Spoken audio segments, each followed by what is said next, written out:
Hi hello ఓ చల్లని సాయంత్రం వర్షం పడేటట్టు వాతావరణం ఉంటే ఎవరికి వేడివేడిగా బజ్జీలు తినాలనిపించదండి. మాకు కూడా అలాగే అనిపించింది. అలా దారిలో వెళ్తూ ఉంటే కృపాజ్యోతి ముంత మసాలా మాకు కనిపించింది. సరేనని దాని దగ్గరికి వెళ్తే మాకైతే డిఫరెంట్ డిఫరెంట్ బజ్జీలు అయితే కనిపించాయండి. అందులో మేము వచ్చి మిరపకాయ బజ్జీ అండ్ వంకాయ బజ్జీ అయితే ట్రై చేసాం. కానీ ఇక్కడ వంకాయ బజ్జీ అయితే చాలా వెరైటీగా చేశారు.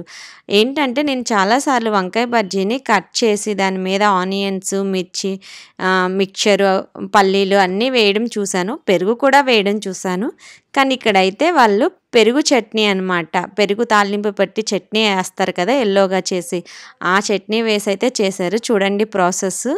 మళ్ళీ దాంట్లో సపరేట్ గిన్నెలో కార్న్ ఫ్లేక్స్, మొరమొరాలు, తర్వాత సాల్టు, కారము, మిక్చరు అన్నీ కలిపి బాగా వాటిని మిక్స్ చేసి మరీ వేశారనమాట.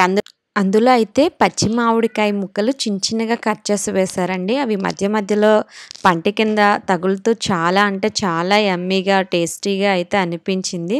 నాకైతే చాలా డిఫరెంట్గా అనిపించింది ఆ ప్రాసెస్. అండ్ అదైతే చాలా బాగా అనిపించిందండి.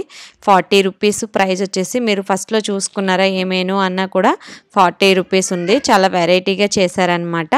ఇది కరెక్ట్ లొకేషన్ వచ్చేసి హైదరాబాద్లోని కుకట్పల్లిలోని 3 మంకీస్ స్టాచ్యూ ఉంటుంది కదా ప్రగతి నగర్లోని, అక్కడండి. అక్కడ నుంచి కొంచెం లోపలికి వెళ్తే మనకి కృపాజ్యోతి ముంతా మసాలా అని కనిపిస్తుంది అనమాట. కొంచెం లోపలికి ఉంటుంది షాప్లోనే. బండి మీద అయితే చాలా టేస్టీగా ఉందండి. మిరపకాయ బజ్జీ కూడా సూపర్గా ఉంది, యమ్మీగా ఉంది. Thank you all.